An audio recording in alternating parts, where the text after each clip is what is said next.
Mais c'est justement cette question du baptême qui nous montre la différence entre le catholique et le protestant.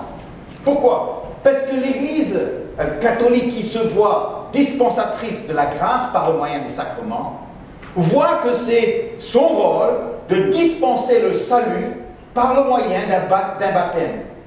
Ça veut dire que pour que quelqu'un soit sauvé, il faut les baptiser. Et donc, nous baptisons un bébé, le catholique baptise le bébé au plus vite, afin que ce bébé puisse recevoir le salut. Alors, je sais qu'il y a beaucoup de nuances dans les positions, les différentes positions les uns et les autres, mais je vous résume essentiellement la position doctrinale catholique. Maintenant, le problème avec cette croyance, et je dois vous le dire que je viens moi d'une famille pratiquante catholique, française, donc je ne suis pas quelqu'un qui ne connaît pas l'enseignement catholique, ayant fait moi-même des études théologiques dans les milieux catholiques pendant quelques années.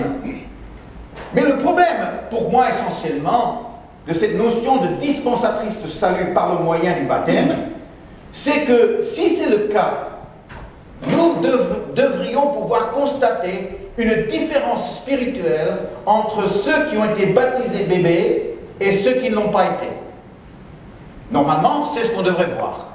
Ça va de soi. Si on avait 20 bébés, 10 étaient baptisés, 10 ne l'étaient pas, j'aimerais croire que si les 10 baptisés avaient reçu le salut de Dieu, qu'on verrait une différence entre les 10 et les 10 qui ne l'étaient pas. Or, la réalité, c'est que nous avons énormément de gens qui aujourd'hui ont été élevés à la laïque, si je puis dire, sans Dieu, sans notion de foi, sans notion de religion, et pourtant manifestant une grande sensibilité spirituelle.